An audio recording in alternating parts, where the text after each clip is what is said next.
समन्ता चक्रवालेषु अत्रा गच्छन्तु देवता सद्धम्मं मुनिराजस्स सुनन्तु सग्गमुक्धम् धम्मस्सवेन कालो अयं बधन्ता धम्मस्सवेन कालो अयं बधन्ता धम्मस्सवेन कालो अयं बधन्ता। नमो तस्से भगवतो अरहतो सम्मा सम्बुद्दस्से नमो तस्से भगवतो अरहतो सम्मा सम्बुद्दस्से नमो तस्से भगवतो अरहतो सम्मा सम्बुद्दस्से।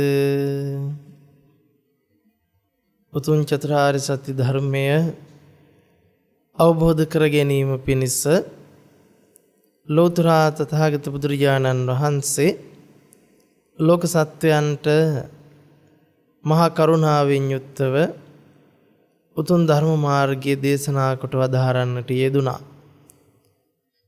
අද දවසෙත් සූදානම් වෙන්නේ තථාගත බුදුරජාණන් වහන්සේ විසින් චතුරාර්ය සත්‍ය මූලික කරගෙන දේශනා කරන්නට යෙදුනා වූ ධර්ම කාරණා කිහිපයක් ශ්‍රවණය කරගන්නට අපි අද දවසේ කතා කරන්නට බලාපොරොත්තු වෙනවා රූපය පිළිබඳව.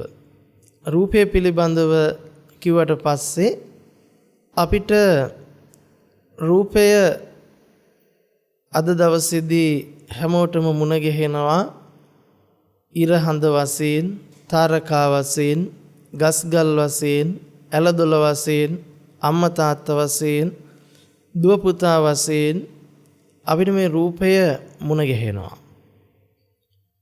හැබැයි බුද්ධ වචනයක් අරගෙන අපි සාකච්ඡා කරලා බැලුවොත් අපිට බුද්ධ දේශනාවේ සඳහන් වෙනවා සබ්බන් රූපන් අනාරම්මනම්.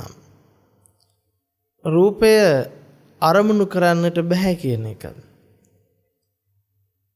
අපිට මේ සබ්බන් රූපන් අනාරම්මනන් කිව්වම විවිධ අර්ථකථන දෙන්නට පුළුවන් වෙයි. රූපයට තනියෙන් අරමුණු ගන්න බෑ. රූපය තනි වෙලා තියෙන නිසා රූපයට අරමුණක් ගන්න බෑ කියලා.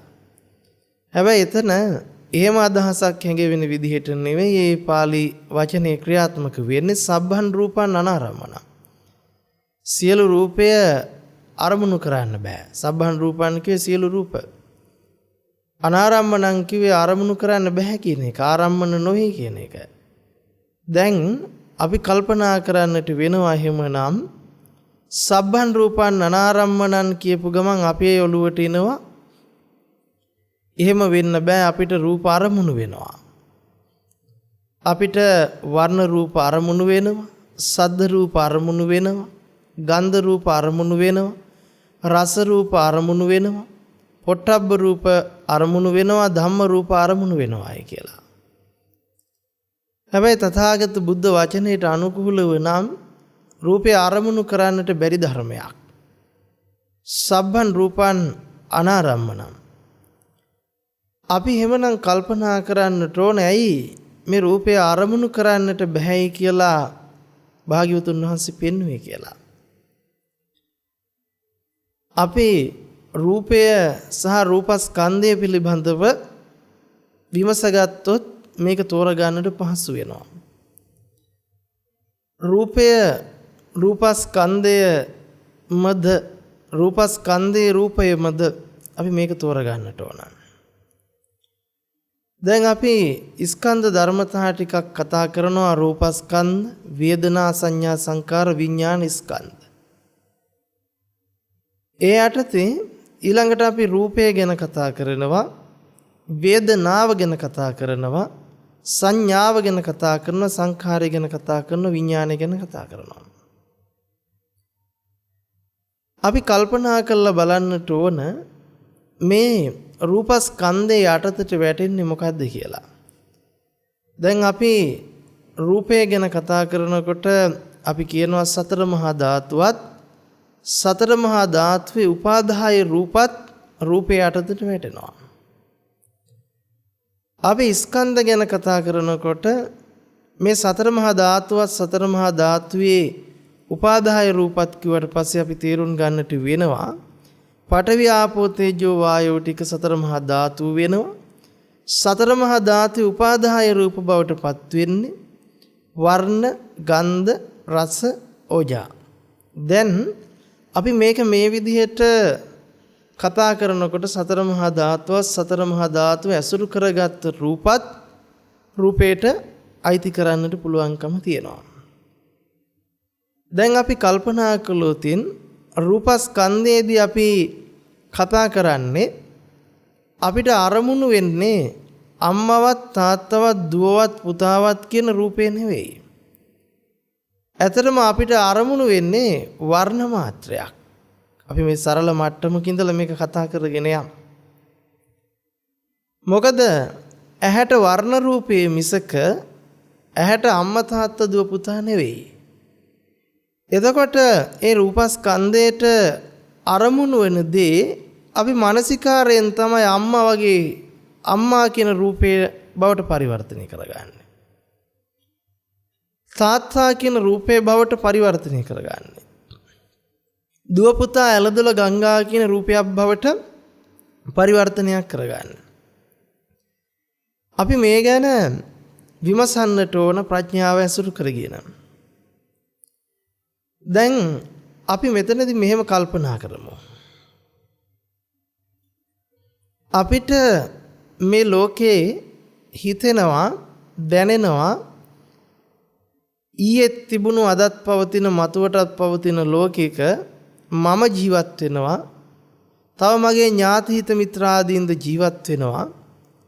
ඒ වගේම තව බොහෝ දේපල වස්තු මේ ලෝකෙ තුල පිහිටලා තියෙනවා. ඒවා කාලාන්තරයක් තිස්සේ පැවතීගෙන එනවා කියන සංඥාව අපේ ජීවිතය තුල තියෙනවා.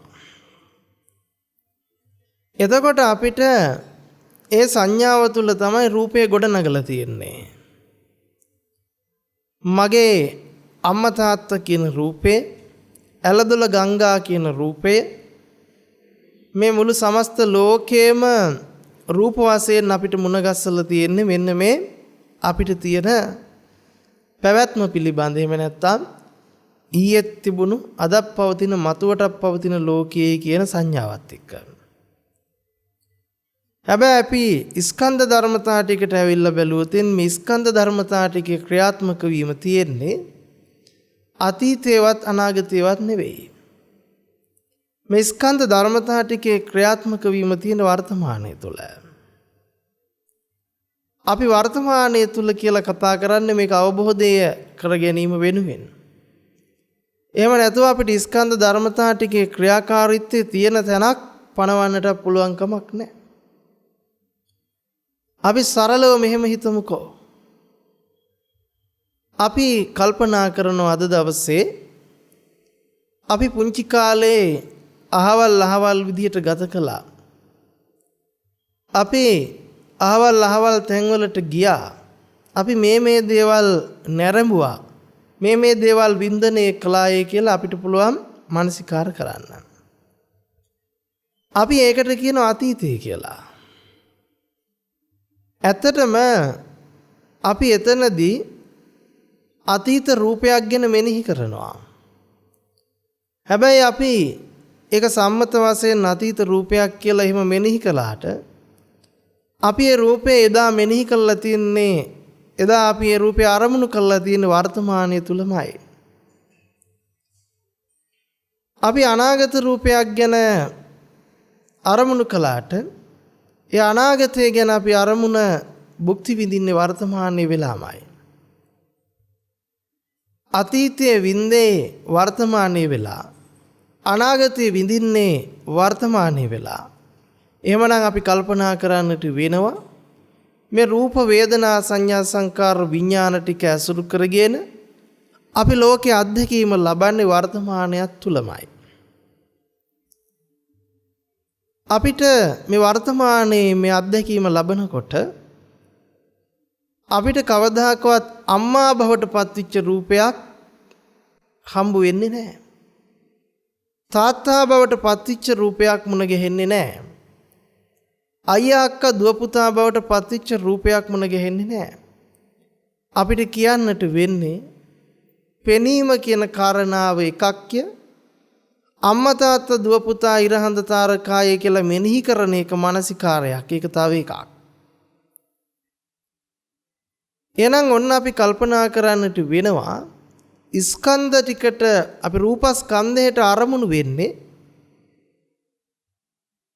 අපිට අම්මා තාත්තා දුව පුතා විච්ච රූපයක් නෙවෙයි. අපිට ඒක රූප මාත්‍රයක්. ඒ අපිට කියන්න වෙන්නේ වර්ණ සටහනක්. එතකොට මේ වර්ණ සටහන ඇසුරු කරගෙන තමයි අපි දිග පළල උස මහත හැඩහුරුකම් ටික සංඥා වලින් මේක අහවල් අහවල් වර්ණය අහවල් අහවල් දේය කියලා මානසිකාරයක් බවට පත් කරගන්නේ. එහෙමනම් අපි කල්පනා කරන්නට වෙනවා අපිට කවදාකවත් මේ ලෝකේ අම්මා තාත්තා දුව පුතා ආදී කොටගත් රූපයක් අරමුණු කරන්නට පුළුවන් කමක් නැහැ. අපි සද්ද රූප වලින් ගත්තත් අපිට අම්මගේ කටහඬ තාත්තගේ කටහඬ කුරුල්ලාගේ කටහඬ අලියෙක්ගේ කටහඬ කොටියෙක්ගේ කටහඬ කියලා අපිට ඒ කටහඬ අරමුණු කරන්නට පුළුවන් කමක් නැහැ. මොකද ඒක ඇසීමක්. ඒ ඇසීම බලු හඬ කුකුල් හඬ මිනිස් හඬ බවට පත් කරන්නේ අපේ මානසිකාරයෙන්. ඊළඟට අපි රසයට ගිහිල්ලා බැලුවොත් අපිට කවදාහක්වත් තිත්ත රස, ඇඹුල් රස, ලුණු රස, පැණි රස ආදී කොටගත් රසයක් අරමුණු කරන්න බෑ. අපේ දිවට තියෙන්නේ දැනගැනීමක්. තොරේ දැනගැනීමත් එක්කලා අපි කරන්නේ මේක අහවල් අහවල් රස කියන මානසිකාරය ගොඩනගෙන එක. එහෙනම් අපිට කවදාකවත් අරමුණු වෙලා නැහැ අහවල් අහවල් රසය කියලා ભેදයක්. ඊළඟට අපි කල්පනා කරන්නට වෙනවා ස්පර්ශයත් එහෙමමයි. කාය විඥානයේ හට ගැනීම සිද්ධ වෙනවා. ඒ දැන ගැනීම. අපි එතනදී මානසිකාර කරනවා සීතල උණුසුම, සිසිල් බව, ගොරෝසු බව කියන කාරණාව. අපි ගන්ධ රූපයට ගිහිල්ලා බැලුවත් එහෙමයි. එතන දැන ගැනීමක්.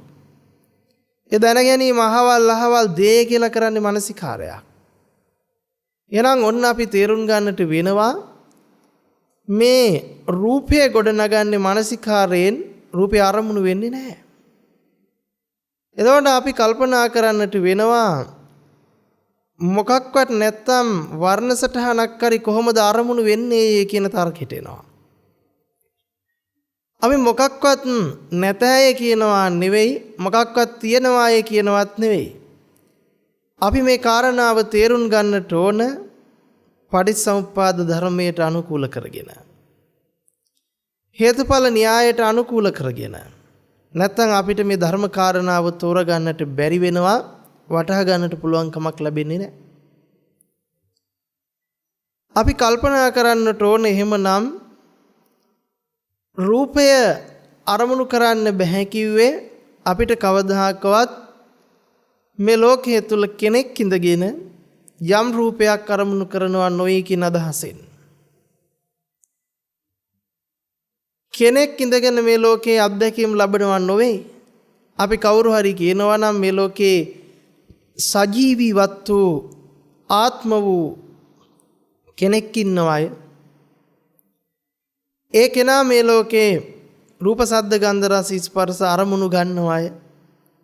ඒ ගන්න තැන සිද්ධ වෙන ක්‍රියාවලියයි අපි බලන්නට ඕන. එහෙම නැතුව අපිට මෙතන වෙන දෙයක් කරන්නට නැතයි කියලා එතන තියෙන ආත්මීය සංඥාවක්. මොකද අපි කල්පනා කරන්නට වෙනවා මේ ස්කන්ධ ධර්මතා ටිකේ ක්‍රියාකාරීත්වය අනාත්ම මිසක ආත්ම වෙන්නේ නැහැ. ඒක ආත්ම කොටගත් දෘෂ්ටිය තමයි සක්කාය දිට්ඨිය බවට පත් වෙන්නේම. රූප වේදනා සංඥා සංකාර විඥාන පහ මම වශයෙන්, මගේ වශයෙන්, මගේ ආත්මයක් වශයෙන් හෝ මා තුල තියෙන දෙයක් වශයෙන් හෝ අරගෙන තියෙනවා නම් එතන සක්කාය දිට්ඨිය ගොඩ නැගෙනවා.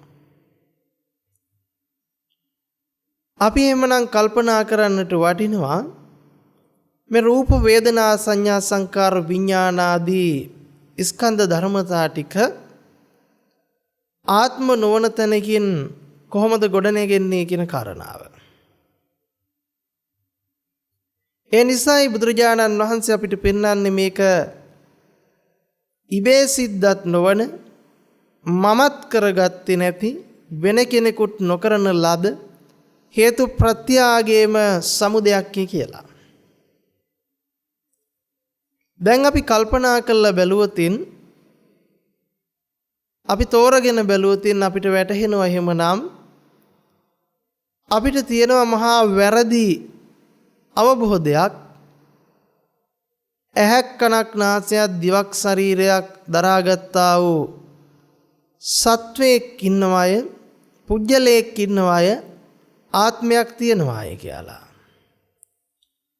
අපි කල්පනා කරලා බැලුවොත් තම තමන්ගේ පැත්තට ඇවිල්ලා තම තමන් කවුද කියලා හඳුනා ගන්න බලන්න ඕන. අපි සරලවම බැලුවොත් කෙස්, ලොම්, නිය, දත්, සම්මස්නහර ආදියට ඇවිල්ලා අපි බලනවා කෙස්ගස් දන්නවද කෙස්ගස් බව? රෝමකූප ටික දන්නවද රෝමකූප බව? නියපොතු දන්නවද නියපොතු බව? දත් දන්නවද දත් බව? මේ විදිහට අපි මේ කොටස් ටික කෙරෙහි අරමුණු කර බලනකොට අපිට තේරෙනවා කෙස් බව දන්නේ නැහැ. කෙස් කියන්නේ අපේ හුදු පනව ගැනීමක්. ලොම් බව දන්නේ නැහැ. ලොම් කියන්නේ අපේ හුදු මානසිකාරයක්. නිය බව දන්නේ නැහැ. දත් බව දන්නේ නැහැ. හම බව දන්නේ නැහැ. එතකොට අපි කල්පනා කරලා බලන්නට වෙනවා මේ කෙස්ලොම් නියද සම්මස්නහර කියන රූපේ මානසිකාරයෙන් ගොඩනගෙනවා මිසක අපිට අරමුණු වෙන්නේ වර්ණ සටහන. දැන් මේ වර්ණ සටහන කියන්නේ වර්ණ රූපය. වර්ණ රූපය කියලා කියන්නේ කෙස්ලොම් නියද සම්මස්නහර වලට නෙවෙයි. තර මේ කෙස්ලොම් නියද සම්මස්නහර කියන්නේ අපේ මානසිකාරයෙන් සමුදේ කරපු ධර්මය. අපි තම තමන් දිහා ඒ විදිහට බලනකොට, තම තමන් කෙරේ ඒ විදිහට දකිනකොට, තම තමන් කෙරේ ඒ විදිහට විමසනකොට තම තමන්ටම වැටහෙනවා කෙස්ලොම් නියද සම්මස්නහර කියන ටික මුණ ගැහෙන්නේ අපිට ආත්ම විදිහට නෙවෙයි අනාත්ම විදිහට. ඇයි එහෙම කියන්න හේතුව? කෙස් බව දන්නේ නැත්නම්, නියපොතු බව දන්නේ නැත්නම්, දත් බව දන්නේ නැත්නම්, හම බව දන්නේ නැත්නම් මේ සියල්ලම අපි කරගත්තා වූ සම්මත මානසිකාරයක් පමණයි. එතකොට කෙනෙක් දෘෂ්ටිගත වෙන්න පුළුවන් එහෙනම් මේ ඔක්කොම හිතේද තියෙන්නේ කියලා. අපිට කවදාකවත් හිතත් අපිට කියන්නට පුළුවන් කමක් නැහැ. සිත කියන්නේත් අපිට අරමුණු කරන්නට පුළුවන් ධර්මයක් නෙවෙයි. සිත කියන්නේ වසඟ කරන්නට පුළුවන් ධර්මතාවයක් නෙවෙයි. හිත කියන්නේ හේතු ප්‍රත්‍යයෙන් ගොඩනගෙන ධර්මතාවයක්. අපි දැන් මේක ක්‍රමානුකූලව විසඳ ගන්නට බලන්නට ඕන. අපි මේක ක්‍රමානුකූලව විසඳ ගන්නකොට අපි මුලින්ම යම් කෙස් කියපු තැනට. අපි කෙස් කිව්වත් ලොම් කිව්වත් නිය කිව්වත් දත් කිව්වත් හැම කිව්වත් මේ මානසිකාරයේ පැත්තක තියලා අපි ඇත්තටම ඇවිල්ලා බැලුවොත් එතන පෙනීමක්. අපි කෙස් අල්ලනවයි කියලා කිව්වට අපිට කවදාහක්වත් කෙස් අල්ලන්නට පුළුවන් කමක් නැහැ. එතන උපදින්නේ කාය විඥානයේ මිසක කාය විඥාණයට කවදාකවත් වර්ණ සටහන අරමුණු වෙන්නේ නැහැ. එතකොට කවදාකවත් වර්ණ සටහන අල්ලන්නට පුළුවන් කමකුත් නැහැ. එතකොට අපිට තේරෙනවා පේනවා කියන එක එකක්, අල්ලනවා කියන එක තව එකක්. පේනවා කියන තැන ගොඩ නැගෙන රූප වේදනා සංඥා සංකාර විඥාන පහ එකක්. අල්ලනවා කියන තැන ගොඩ නැගෙන රූප වේදනා සංඥා සංකාර විඥාන පහ තව එකක්. එතකොට මේවා එකක් කිය තව එකක් කියලා කිව්වට මේවත් අපි බලන්නට ඕන ගොඩ නැගින්නේ කොහොමද කියලා. නැත්තම් බොහෝ වෙලාවට අපි හිතනවා කවුරු හරි කෙනෙක් තුල මේවා ගොඩ නැගෙනවා ඇති. මම තුල ගොඩ නැගෙනවා ඇති.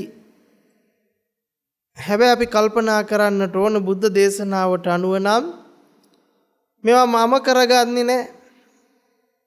ඉබේ සිද්ධ වෙන්නේ නැහැ, තව කෙනෙක් කරන්නෙත් නැහැ. මෙන්න මේ ටික ගොඩනගන්නේ හේතුඵල න්‍යායිකවමයි. අපි මොන ධර්මතාවයේ කතා කළත් බුද්ධ දේශනාව සම්පූර්ණයෙන්ම පටිච්ච සමුප්පන්න හේතුඵල න්‍යාය විවරණය කරන ධර්මයක්.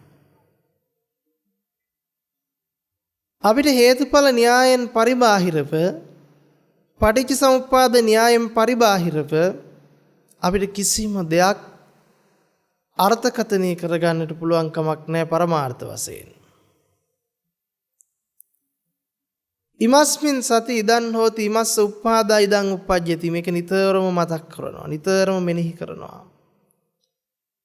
මේක නිතරම මතක් කරන්න හේතුව තමයි මේක තමයි පටිච්ච සමුප්පාද න්‍යාය. මේ න්‍යායෙන් තොර වූ ක්‍රියාත්මක වීමක් ලෝකයේ කියලා කිසිම විදිහක කිසිම තැනකදී මුණ ගැහෙන්න පුළුවන් කමක් නැහැ. මේ ඇති කල්ලි මේ වේ මේ උපදීමෙන් මේ උපදී. ඉමස්මින් අසති ඉදන් නහෝති ඉමස්ස නිරෝධා ඉදන් නිරුජ්ජති. මේ නැති කල්ලි මේ නොවේ මේ නූපදීමෙන් මේ නූපදී. මේක තමයි න්‍යාය ධර්මය. එතකොට මේ න්‍යාය ධර්මයේ ඇසුරු කරගෙන තමයි සමස්ත ලෝකයේම ක්‍රියාකාරීත්වය තියෙන, සමස්ත ලෝකයේම ගොඩනැගීම තියෙන්නේ. මේ න්‍යාය ධර්මයෙන් පිට වූ ගොඩනැගීමක්, මේ න්‍යාය ධර්මයෙන් පිට වූ ලෝකයක්, මේ න්‍යාය ධර්මයෙන් පිට වූ වෙන කිසිම දෙයක් අපිට කතා කරන්නට පුළුවන් කමක් නැහැ. අපි මොනවා කතා කළත් මේ න්‍යායට යටත් අය සියල්ල ක්‍රියාත්මක වෙන්නේ. එහෙමනම් අපි කල්පනා කරලා බලමු අපිට කෙස් අරමුණු වෙන්නේ නැති බව කතා කළා. අපි කතා කළා වර්ණ මාත්‍රයක් අරමුණු වෙනවයි කියලා. එතකොට ඇත්තටම අපි එහෙම කතා කළත් ඒ වර්ණය මුණ ගැහෙනවා කියන තැනත් අපි ආවත් එතකොට කෙනෙකුට හිතෙන්න පුළුවන් ඕන් අරමුණු වෙලානේ, අනාරම්මනයි කියලා කියන්නට බැහැනේ කියලා. අපි කල්පනා කරලා බලමු මේක ඇත්තටම කෙනෙකුට අරමුණු වෙනව නෙවෙයි. ඒ නිසාම අනාරම්මන වෙනවා. ආරම්මන කිව්වොත් ඒ ආරම්මනයක් කියන තැනම අපිට එන ආත්මීය සංඥාවක්. ඇයි? සබ්බන් රූපං ආරම්මනං කිව්වොත් ඒ රූපය ආරමුණු වෙනවා කියනකොටම ආරමුණු කරන කෙනා කියන එක අනිත් පැත්තෙන් පහළ වෙලා ඉවරයි. එහෙනම් සබ්බන් රූපං අනාරම්මනං කියලා කියන්නේ මේක කෙනෙකුට ආරමුණු කරන්න පුළුවන් ධර්මතාවයක් නෙවෙයි. මේ රූපේ කියන ධර්මයේ ඉපදෙන ධර්මයක්. රූපේ ඉපදෙන ධර්මයක් කියලා කිව්වට පස්සේ කාතුලවත් ඉපදෙනව නෙවෙයි. ඒකට මේ රූපය උපදිනවා කිව්වට පස්සේ එතන තියෙනවා අපිට තියෙන බවට යන්න පුළුවන් කමක් නැහැ. තියෙන රූපයක් නම් අරමුණු කර කර බලන්නට පුළුවන්කම තියෙයි කෙනෙකුට. එතකොට තියෙන රූපයක් කියලා කතා කරනකොටම අපි ආය යනවා නිත්‍ය වූ සංඥාවට. එතකොට රූපය අරමුණු කරන්න පුළුවන් කියනකොට මේ යනවා නිත්‍ය සංඥාවෙන් ඔබට ආත්ම සංඥාවට යනවායි. රූපය අරමුණු කරන්න පුළුවන් කියනකොට අරමුණු කරන්න කෙනා අනිත් පැත්තෙන් ගොඩ නැගෙනවා. මොකද අරමුණු වෙනවා නම් අරමුණු වෙන්න කෙනෙක් ඉන්නට ඕන. ඒ නිසාම මේ රූපය අනාරම්මන බව පෙන්නනවා. අපි දැන් කල්පනා කරලා බලමුකෝ ಜಾති අන්ධෙක් අරගෙන උපමාවට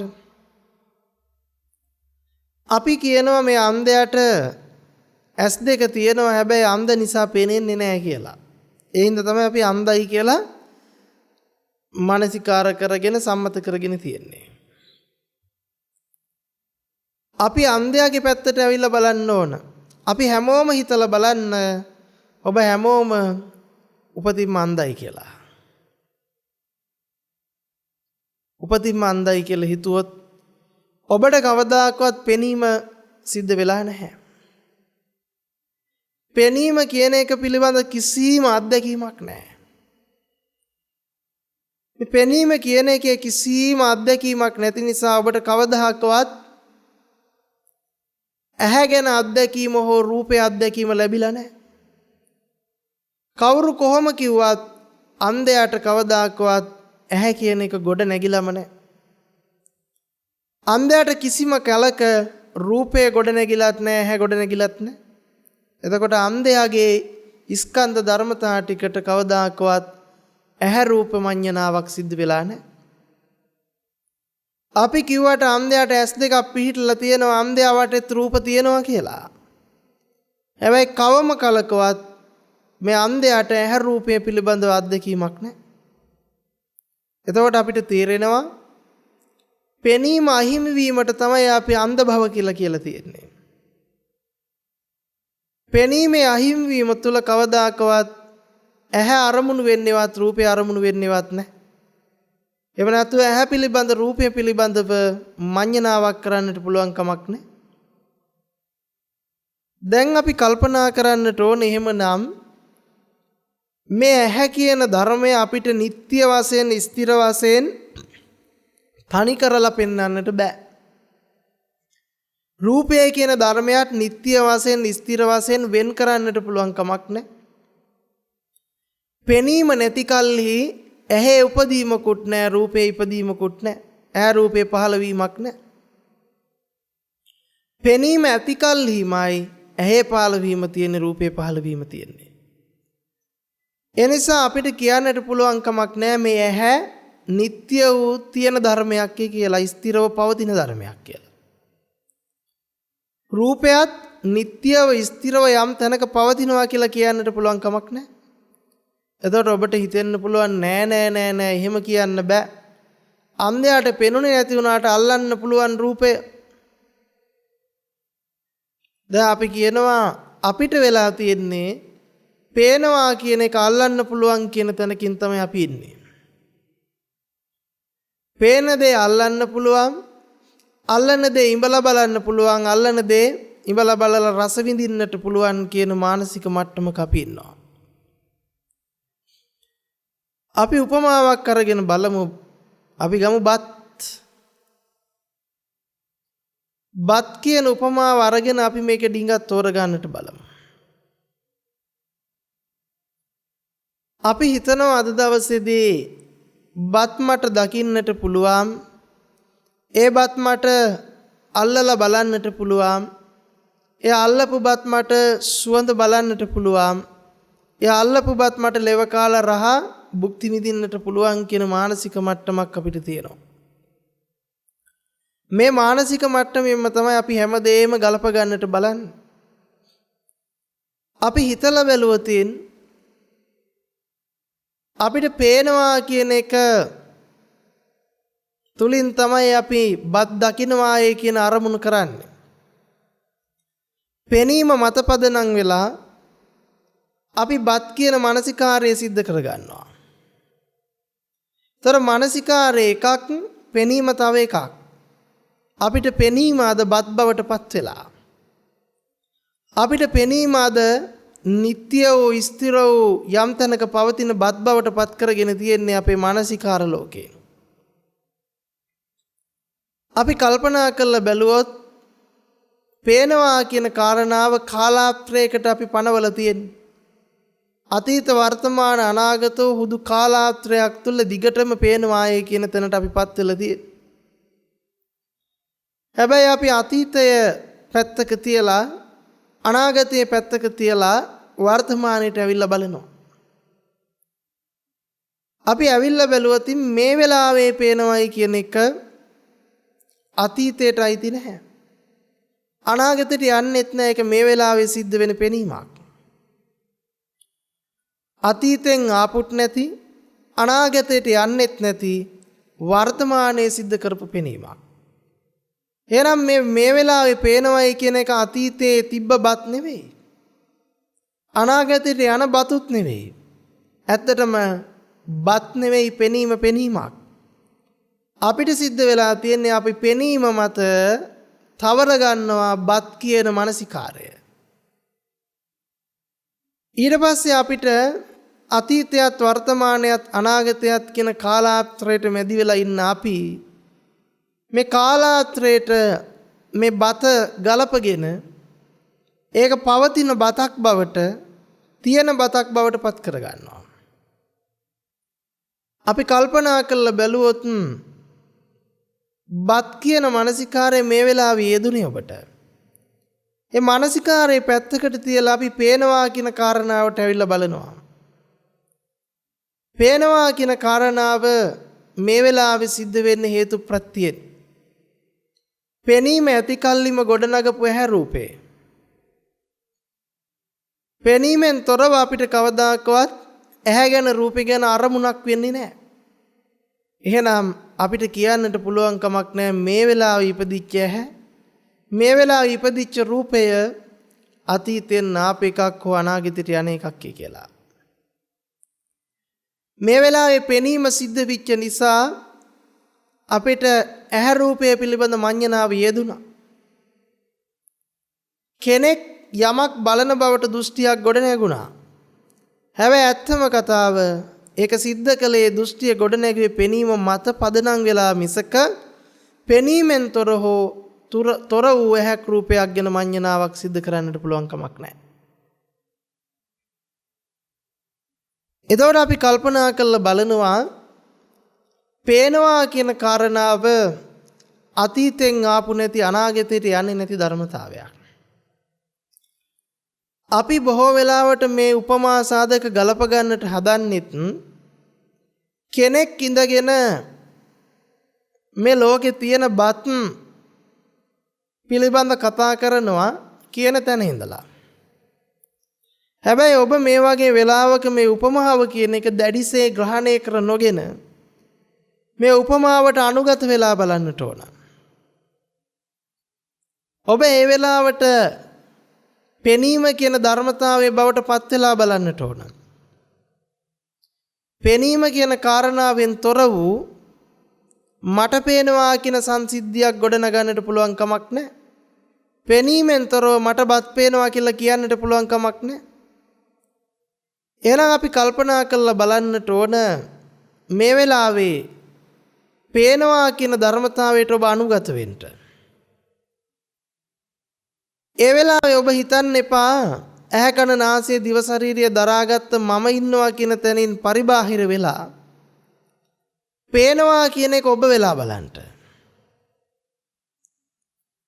ඒතර පේනවා කියන එක ඔබ බවට පත් කරගත්තම ඔබට තේරෙනවා පේනවා කියන ධර්මතාවයෙන් තොර වූ ඇහි යෙදීමක් හෝ රූපේ යෙදීමක් සිද්ධ නොවන බව.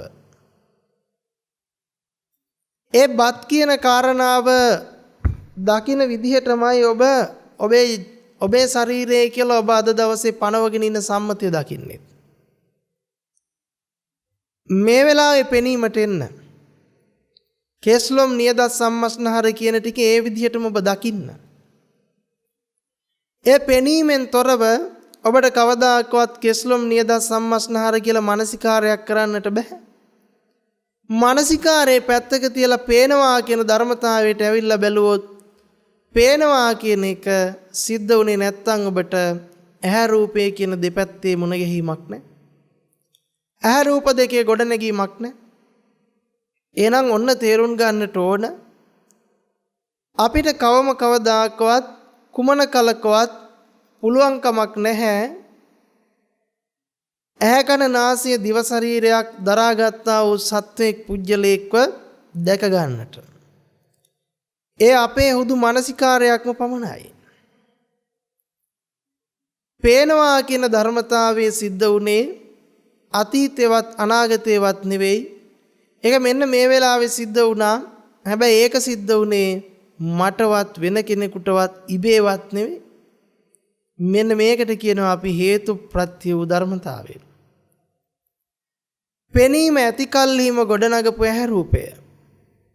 පෙනීමෙන් තොර වූ ඇහැක් ගැන හෝ රූපයක් ගැන කතා කිරීමක් සිදු කරන්නට පුළුවන් කමක් නැහැ.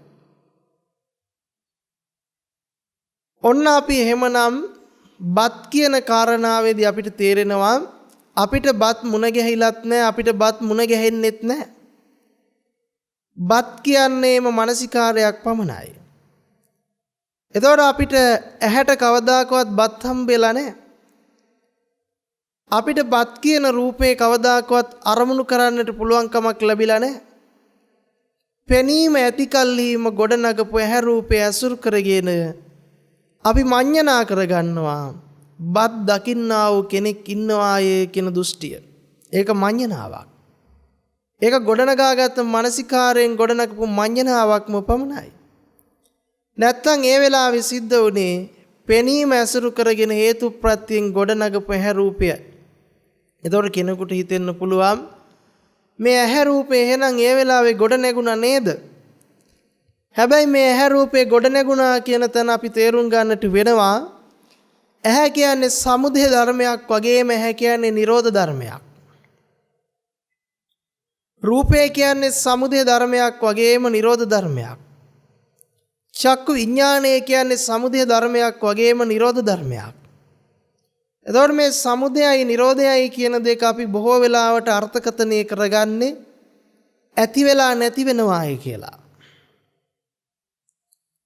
ඇහැ ඇති වුණා රූපේ ඇති වුණා චක්කු විඥානය ඇති වුණා ඇතිවිච්ච තැනම නැති වුණා.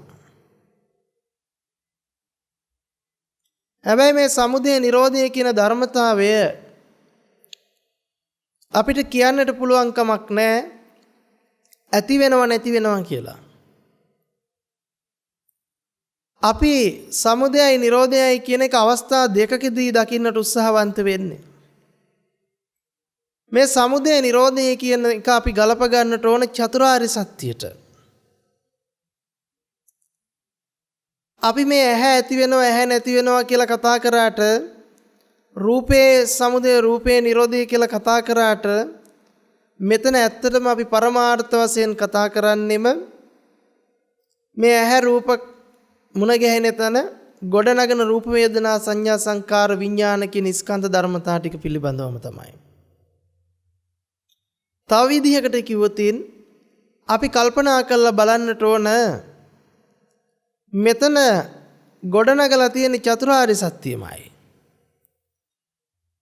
ඒ චතුරාර්ය සත්‍ය කියලා කියන්නේ. චතුරාර්ය සත්‍යයට තව නමක් තමයි පංච උපාදානස්කන්ධය. අපි කල්පනා කළොත් පංච උපාදානස්කන්ධය තමයි දුක්ඛාර්ය සත්‍ය වෙන්නේ. පංච උපාදානස්කන්ධයේ සමුදය තමයි දුක්ඛ සමුදය ආර්ය සත්‍ය වෙන්නේ. පංච උපාදානස්කන්ධයේ නිරෝධය තමයි දුක්ඛ නිරෝධ ආර්ය සත්‍ය වෙන්නේ. පංච උපාදානස්කන්ධයේ නිරෝධගාමිනී පටිපදාව තමයි දුක්ඛ නිරෝධගාමිනී පටිපදාව බවට පත් වෙන්නේ.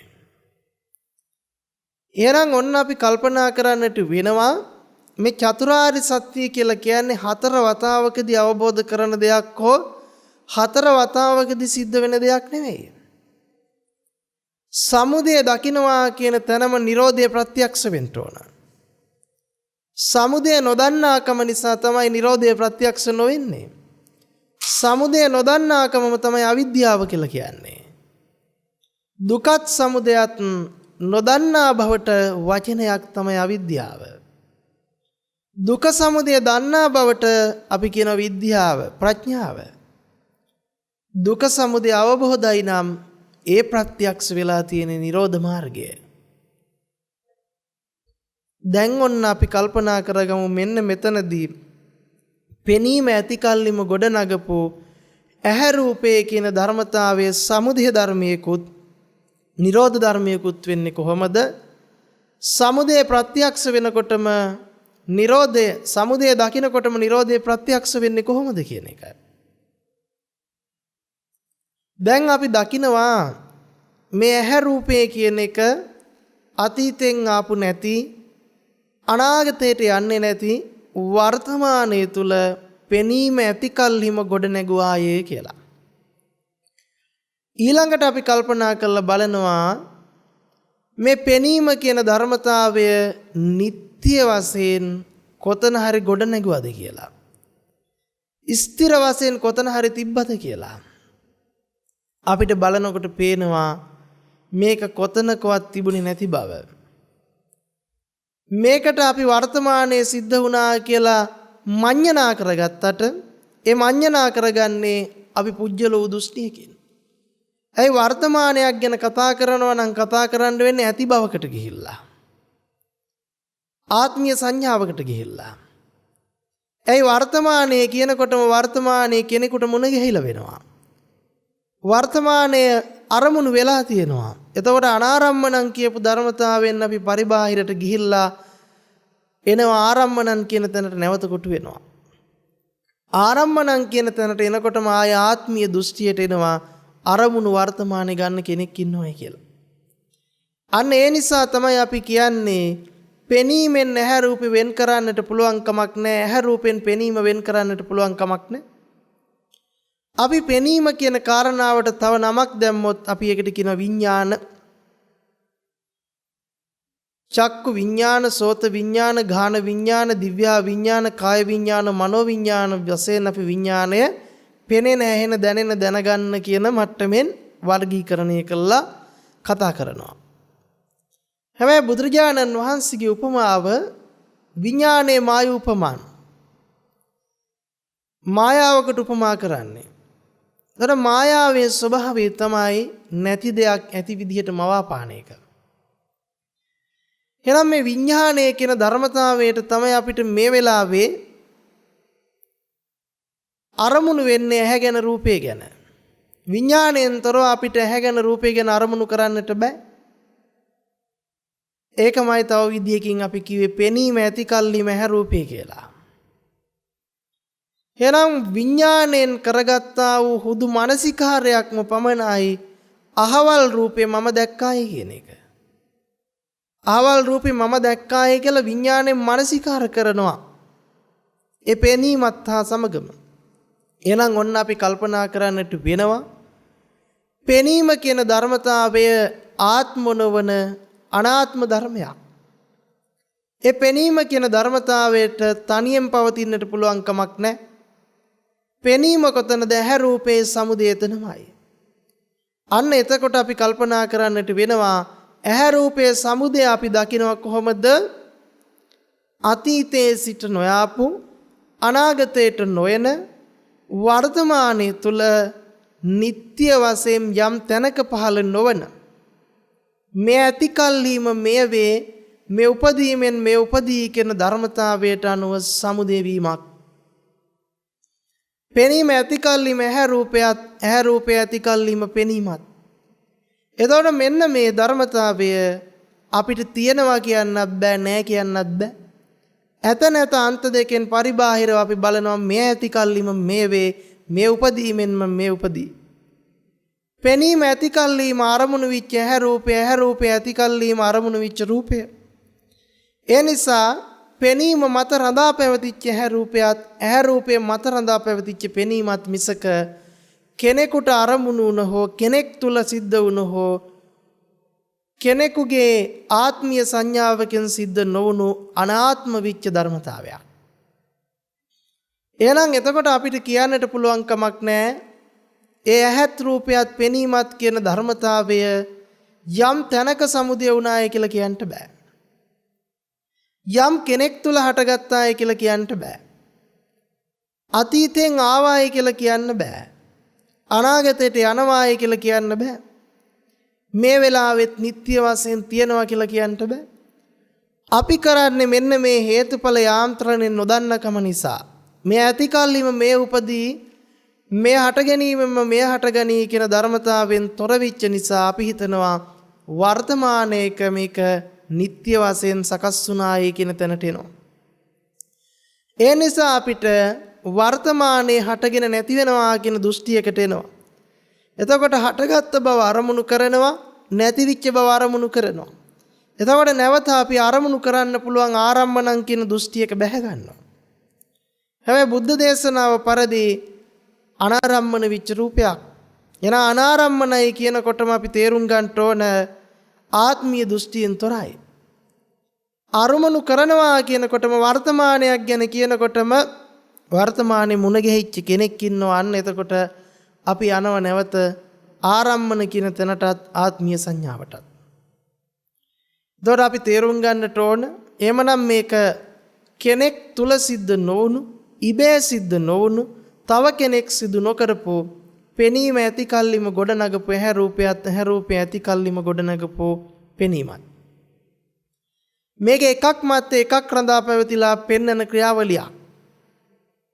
මෙතන තව විදිහකට කිව්වොත් විඥාන පත්‍යා නාම රූපං නාම රූප පත්‍යා විඥානං කියන ධර්මතාවය යෙදිලා තියෙනවා.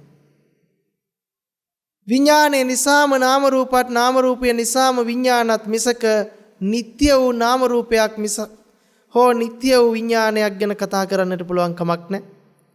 එහෙමනම් අපිට කියන්නට වෙන්නේ මේක අපිට ගොඩනගලා පෙන්නන දෙයක් මිසක මේක ආත්මයකින් කරන දෙයක් හෝ ඉබේ සිද්ධ වෙන දෙයක් හෝ නিত্য වශයෙන් ස්ථිර වශයෙන් මේක අතන සිද්ධ වුණා මෙතන සිද්ධ වුණා අහවලා තුල සිද්ධ වුණා කියලා පැනවිය නොහැකි ධර්මතාවයක්. අන්න එතකොට අපිට තේරෙනවා එහෙමනම් මේ සමුදය දකින්නකොටම අපිට ප්‍රත්‍යක්ෂ වුණේ නිරෝධ මාර්ගය.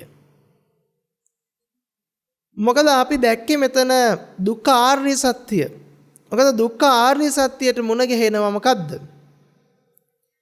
මෙතන කවදාකවත් අම්මාගේ කෙස් හෝ මගේ කෙස් හෝ අහවලාගේ කෙස් හෝ ආවලාගේ ශරීරය කියලා කවදාකවත් අපිට මුණ ගැහිීමක් අරමුණු වීමක් සිද්ධ වෙලා නැහැ. ඒක හුදු මානසිකාරයක්ම පමණයි.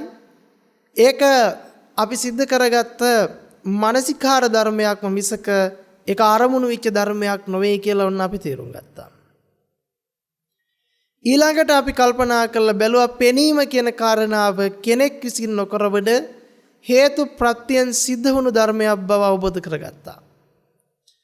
අන්න ඒ ටික අවබෝධ වෙනකොට අපිට තේරෙනවා එහෙමනම් මෙන්න මෙතන සිද්ධ වුණේ දුකත් දුක්ඛ සමුදයත්. ඒ දුකත් දුක්ඛ සමුදයත් කියනකොට අපිට එන්නේ රෙදෙන එකක් ගැන. හැබැයි මේ දුකටත් සමුදයටත් කොටු වෙන්නේ මෙන්න මෙතන සිද්ධ වෙන ක්‍රියාවලිය නොදන්නකම නිසා. අපි හිතන්නේම අපිට රූපේ අරමුණු වෙනවයි කියලා. ඒ රූපේ අරමුණු වෙනවා කියලා අපි දකිනකොට අපිට දුක්ඛ ආර්ය සත්‍ය නෙවෙයි දුකයි සමුදය වෙන්නේ. නිරෝධ මාර්ගයේ ප්‍රත්‍යක්ෂ වෙන්නේ නැහැ. චතුරාර්ය සත්‍ය නෙවෙයි අවබෝධ වෙන්නේ. අපිට ලෝකයේ තුල කවදාකවත් චතුරාර්ය සත්‍ය කියන එක මුණ ගැහෙන්නේ නැහැ. දුක්ඛ ආර්ය සත්‍යයත් දුක්ඛ සමුදය ආර්ය සත්‍යයත් මුණ ගැහුණා නම් ඒ මුණ ගැහෙන තැන නිරෝධ මාර්ගයයි ප්‍රත්‍යක්ෂ වෙන්නේ. අපිට මුණ ගැහෙන්නේම දුකත් සමුදයත් දුකත් සමුදයත්. ඒක දුක්ඛ ආර්ය සත්‍ය හෝ දුක්ඛ සමුදය ආර්ය සත්‍ය නොවේ දුක සමුදය. අපිට මුණ ගැහෙන්නේම ලෝකේ අම්මා විච්ච රූපයක්. තාත්තා විච්ච රූපයක්. අහවල් දේ බවට පත්විච්ච රූපයක් අපිට මුණ ගැහෙනවා අවිද්‍යාව නිසා. අන්න එතකොට අපි සබ්බන් රූපං අනාරම්මණං කියපු තැන අවබෝධ නොවේ. සබ්බන් රූපං අරමුණු කරන්න පුළුවන් ගානට එනවා. ආරම්මණං කියන තැනට එනවා. දැන් එතකොට අම්මා විච්ච තාත්තා විච්ච රූපේ මුණ ගැහුණු අපි දුක සමුදයට කොට වුණා. දැන් අපි නිත්‍ය සංඥාවට වැටුණා. දැන් අපි ආත්මීය සංඥාවට වැටුණා. දැන් මොකද්ද කරන්නේ? මේ අම්මා මුණ ගැහුණා, තාත්තා මුණ ගැහුණා, ගෙවල් දොරවල් යාන වාහන අරමුණු කරන්න පුළුවන් කියන මානසික මට්ටමට ආවා. දැන් කෙනෙකුට හිතන්න පුළුවන් මෙන්න මේ හාමුදුරුවෝ අම්මා මුණ ගැහෙන්නේ නැහැ කියලා කියනවා, තාත්තා මුණ ගැහෙන්නේ නැහැ කියලා කියනවා. හැබැයි අම්මා තාත්තා දුව පුතා මුණ ගැහෙන එක සාපේක්ෂ සත්‍යයක්. ඒක සාපේක්ෂ වශයෙන් සත්‍ය වෙන්නට පුළුවන්. හැබැයි පරමාර්ථය තුල ඒක සත්‍යයක් යථාර්ථයක් බවට පත් වෙන්නේ නැහැ. මොකද බුද්ධ දේශනාවට අනුකූලව අනාත්ම ධර්මයක් ක්‍රියාත්මක වන තැන නැවතත් අම්මා වූ ආත්ම සංඥාව තාත්තා දුව පුතා වූ ආත්ම සංඥාවට බහිනවන එක මෝඩකමක් මිසක ප්‍රඥාවක් නොවේ. දැන් ඔන්න අපි තේරුම් ගන්නට ඕන එහෙමනම් දැන් දුක සමුදය හැර අම්මා මුණ ගැහිච්ච තැනක වෙන මොකුත් වෙන්න පුළුවන් කමක් නැහැ. දැන් අම්මා මුණ ගැහුණට පස්සේ අම්මාගේ වෙනස් වීම සනිටුවන් වෙනවයි. දැන් ඔබට හම්බුනේ නිට්ටිය විච්ච අම්මෙක්, කාලාත්‍රයක් තිස්සේ පැවතිච්ච අම්මෙක්, ස්ථිර වෙච්ච සදාතනික වෙච්ච අම්මෙක්. දැන් එතකොට අම්මගේ අනිත්‍ය බලන්නට යනවා අපි. දැන් නිට්ටය සංඥාවේ පිහිටලා අනිත්‍යයක් මෙනෙහි කරනවා. අම්මා දිරනවා, කුඩු වෙනවා, වෙනසෙනවා, නැසෙනවා කියලා. අම්මගේ කෙස් ටික නැති වෙනවා, මේ විදිහට වෙනවා කියලා මෙනෙහි කරාට දුක සමුදයම මිසක එතන නිරෝධ මාර්ගයේ කවදාකවත් ප්‍රත්‍යක්ෂ වෙන්නේ නැහැ. ඒ ජරා මරණ සමුදය වෙන මාර්ගයේ වැඩපිළිවෙලම මෙනෙහි කරනවා මිසක නිරෝධ මාර්ගයක ප්‍රත්‍යක්ෂ වීමක් නැහැ. අම්මා මුණ ගැහුණා කියලා කියන්නේ දැන් මුණ ගැහිච්ච අම්මා නිසා දුක එනවා කියන එක නතර කරන්න බෑ. ඒ සමුදයමයි මුණ ගැහුනේ. අම්මා මුණ ගැහිම දුකමයි. දැන් සමුදයමයි දිගටම තියෙන නිරෝධයක් ප්‍රත්‍යක්ෂ වෙන්නේ නැහැ. දැන් ඔබට මේ අම්මගේ කුඩු වීම නැසීම බිඳීම බලන්නේ නිට්ටය සංඥාව තුළ ඉඳලා, ආත්මීය සංඥාව තුළ ඉඳලා. දැන් නිට්ටය වශයෙන් දිරන අම්මා මුණ ගැහිලා දැන් ජරා මරණ නිට්ටය වෙලා. හැබැයි බුද්ධ දේශනාවට අනුව ජරා මරණ අනිත්‍යයි. දැන් ඔබට අනිත්‍ය වූ ධර්මතා සියල්ල නිට්ටය කරගෙන නිට්ටයේ අනිත්‍යයක් බලන්නට උත්සාහවන්ත වෙනවා. ඔබට නොතේරුණාට ඒ කුඩු වෙන බින්දන වෙනසෙන නිට්ටය වූ අම්මා දිහා බලනකොට අනිත්‍ය වූ ධර්මයේ නිට්ටය කරගෙන. ඇයි? දිරණ එක සදාතනික නිට්ටය වූ ස්ථිර වූ ධර්මයක් බවට පත් කරගෙන. දැන් මොකද්ද වෙන්නේ? දිරණ වෙනසෙන කුඩු වෙන නැති වෙන නිට්ටය වූ සදාතනික ධර්මයක් මුණ ගැහිලා අපි චතුරාර්ය සත්‍ය අවබෝධ කරන්නට ඒ තුල පුළුවන් කමක් නැහැ. දැන් ඔන්න එහෙමනම් අපි කල්පනා කරන්නට ඕන චතුරාර්ය සත්‍ය අවබෝධ කරනවා කියලා කියන්නේ අනිත්‍ය වූ දුක්ඛ වූ අනාත්ම වූ ත්‍රිලක්ෂණය අවබෝධයටපත් වෙනවා කියන එක. දැන් අපිට වැටහෙනවා, දැන් අපිට තේරෙනවා එහෙමනම් දුක්ඛ ආර්ය සත්‍යයට එනකොට ඇත්තටම තේරෙනවා මෙතන අපිට අතීතෙන් ආපු නැති අනාගතයට යන්නේ නැති වර්තමානයේ සිද්ධ වුණු මෙන්න මේ හේතුඵල ක්‍රියාවලිය කෙනෙක් තුල සිද්ධ නොවුණු යම් තැනක සිද්ධ වුණු නොවුණු යම් දෙයක් සමුදය නොවුණු අනාත්ම විච ධර්මතාවයක්, ස්ථිර නොවන අස්ථිර වුණු ධර්මතාවයක්, නිට්ටය නොවන අනිත්‍ය වුණු ධර්මතාවයක්. දැන් මෙන්න මේ ධර්මතාවය දකිනකොටම අපිට තේරෙනවා යම් තැනක සමුදය වුණේ නැත්තම්, යම් දෙයක් තුල සමුදය වුණේ නැත්තම් අපිට සමුදය තුලම නිරෝධය ප්‍රත්‍යක්ෂයි. ඇයි? අපිට හට ගැනීම තුලම නොහට ගැනීම පේන්න පටන් ගන්නවා. හට ගැනීම තුලම පේන්න පටන් ගන්නවා හටගත්තේ යම් තැනක නොවේයි නම්, යම් දෙයක් තුල නොවේයි නම්, නිට්ටය නොවේයි නම්, අස්තිර නම්, ආත්ම නොවේයි නම්, අනාත්ම නම් මේක හුදු මේ ඇති කල්ලි මේ වේ කියන න්‍යාය ධර්මයට අනුව මවාපාන මවාපෑමක් නම්, ගොඩනගන ගොඩනැගීමක් නම් මෙන්න මෙතන සමුදය කියන නුවණ වැටහෙනකොටම ආය අපිට නිරෝධ කරන්න යමක් හම්බෙන්නේ නැති කළා දාන්න ඕ නැති වෙන දෙයක් නිට්ටය වශයෙන් හම්බෙන්නේ. අන්න එතන අපිට සමුදය තුලම නිරෝධය ප්‍රත්‍යක්ෂ වෙනවා කියන චතුරාර්ය සත්‍ය නුවණ පහළ වෙනවා. දැන් අපි හටගත්ත දේ නිට්ටය කරගෙනයි හටගත්ත දේ වෙනසීම බලන්නේ නිට්ටය වූ සදාතනික වෙනසීමක්. එහෙනම් මෙතන සමුදය නිරෝධය කිව්වේ අපිට දුක්ඛ ආර්ය සත්‍යයේදී හට ගැනීම කෙබඳුද කියලා දකිනකොට පේන්නෙම නිරෝධ මාර්ගයක්. අපිට පේන්නෙම නිරෝධ මාර්ගයක්. අපිට එතන දුක්ඛ නිරෝධගාමිනී පටිපදාව තුළ ක්‍රියාත්මක වීමක් සිද්ධ වෙනවා. එහෙම නැතුව අපි සමුදය ඇති බවට ගිහිල්ලා අරමුණු කරන බවට ගිහිල්ලා බැලුවොත් අපිට කවදාහක්වත් අනිත්‍ය වූ දුක්ඛ වූ අනාත්ම වූ ධර්මේ වටහා ගන්න බෑ. දුක්ඛ වූ කියනකොට හොඳට කල්පනා කරන්න දුක වටහා ගන්නවා අපි. දුක කියන්නේ ඇත්තටම දෘෂ්ටියක්.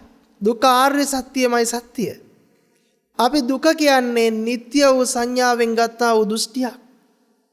රූපය අරමුණු කරන්න පුළුවන් කියන දෘෂ්ටිය තුලින් ගත්තා වූ නිගමනයක් පමණයි දුක කියලා කියන්නේ. යථාර්ථයේ පවතින චතුරාර්ය සත්‍ය දුක සමුදය දකිනකොටම නිරෝධ මාර්ගය ප්‍රත්‍යක්ෂ වෙලා. එයා දකිනවා චතුරාර්ය සත්‍ය තුලදී මෙන්න මේක යම් තැනක සමුදය නොවුණු කෙනෙක් තුල සමුදය නොවුණු ඉමස්මින් සති ඉදන් හෝති. මේ ඇතිකල්ලිම මේ වේ කියන ධර්මතාවෙන් ගොඩනගපෝ නিত্য නොවන අස්තිර වූ අනිත්‍ය වූ අනාත්ම වූ ධර්මතාවයක් කියලා දැකීමමයි දුකත් දුක්ඛ සමුදයත් නිරෝධයත් මාර්ගයත් කියන චතුරාර්ය සත්‍ය ප්‍රත්‍යක්ෂය කියලා කියන්නේ. දැන් ඔබට තේරෙනවා ඇති එහෙමනම් සබ්බන් රූපන් අනාරම්මනන් කිව්වේ මෙන්න මේ හේතුව නිසා. රූපය අරමුණු කළ නොහැකි කියලා කියපු කාරණාව වඩාත් ගැඹුරට යනවා. ඉතින් මේ විදිහටම තමයි අපි වර්ණ රූප වගේමයි සද්ද රූප, ගන්ධ රූප, රස රූප, ස්පර්ශ රූප, ධම්ම රූප කියන මේ සමස්තේ ක්‍රියාකාරීත්වය මේ විදිහටමයි සිද්ධ වෙන්නේ. අද දවසේ අපි මේ ධර්ම දේශනාව තුළින් උත්සාහවන්ත වුණේ රූපය අරමුණු කරන්නට බැරි ධර්මතාවයක් කියන කාරණාව තුළින් ඔබට මේ ත්‍රිලක්ෂණ ධර්මයේ මතු කරගෙන චතුරාර්ය සත්‍ය ධර්මයේ මතු කරගෙන නিত্য වූ සංඥාවෙන් මිදලා අනිත්‍ය වූ සංඥාව මෙනෙහි කරන්නටත් දුක්ඛ වූ සංඥාව එහෙම නැත්නම් දුක්ඛ ආර්ය සත්‍ය අවබෝධ කරන්නටත් අනාත්ම වූ ධර්මතාවය මෙනෙහි කරගන්නටත් අවශ්‍ය කරන නුවණ ඥානය පහදවලා ගන්නට අපි තේරුම් ගන්නට ඕනි. අපි අවබෝධ කරගන්නට උවමනා කරන කාරණාවක් තමයි එහෙමනම් අතීතයත් වර්තමානයත් අනාගතයත් කියන තුන් කාලාන්තරය අපිට ගැට ගහන්නේ අවිද්‍යාවෙන්මයි. ඒක ආත්මීය සංඥාව තුළමයි රූපය අරමුණු කරන්නට පුළුවන් කියන තැන ඉඳගෙනම තමයි අපිට තුන් කාලාන්තරයක පැවැත්මක් පෙන්වන්නේ. සබ්බන් රූපන් අනාරම්මනන් කියු ධර්ම කාරණාව අපිට වැටහෙන්න අපි වර්තමාන අතීත අනාගත කියන තුන් කාලාන්තරෙන් මිදෙන්න පටන් ගන්නවා. අපිට දුක සමුදය නිරෝධ මාර්ගය ප්‍රත්‍යක්ෂ වෙන්නට පටන් ගන්නවා. ඒ තුල නුවණ ඥානය වැඩෙන්නට පටන් ගන්නවා. මේ වැඩෙන නුවණ ඥානය තුල ඉඳලා අපිට පුළුවන්කම තියෙන්නේ මේ බුදුරජාණන් වහන්සේ පෙන්නපු උතුම් වූ චතුරාර්ය සත්‍ය මාර්ග ප්‍රතිපදාව තුල හික්මෙන්නට අපි එමනම් කල්පනා කරගන්නට වටිනවා. රූපය කවර කලකවත් එසේනම් අරමුණු නොවන අරමුණු කරන්නට බැරි ධර්මතාවයක්. අපි කුමන තර්ක ගොඩ නැගුවත් අපි කුමන මතවාද ගොඩ නැගුවත් බුද්ධ වචනේ නම් සබ්බන් රූපම් අනාරම්මනම් කිසිම කලක රූපය අරමුණු කළ නොහැකි. ඒතකොට එතන රූපය අරමුණු කරන්න බෑ. අපි රූපයට අරමුණු ගන්න බෑ කිව්වොත් එහෙම රූපය නිට්ටිය වෙනවා. අරමුණු ගන්න බැරි නිට්ටිය විච රූපයක් තියෙන බවට යනවා.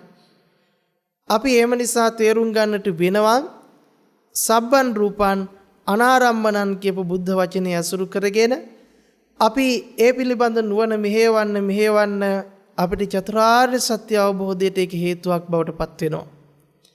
අද දවසේ මේ උතුම් වූ ධර්ම දේශනාව සිද්ධ කරලා ධර්මයේ ශ්‍රවණය කරලා අපි බලාපොරොත්තු වුණේ චතුරාර්ය සත්‍ය ධර්මය අවබෝධ කරගන්නට. ඒ උතුම් චතුරාර්ය සත්‍ය ධර්මය අවබෝධයේ පිණිසම අපි අද දවසේ සාකච්ඡා කරගන්නට යෙදුනා වූ ධර්ම කාරණාවන් හේතු වේවා උපකාරක ධර්මයක් බවටම පත්වෙත්වා කියන ආශිර්වාදය සිදු කරනවා.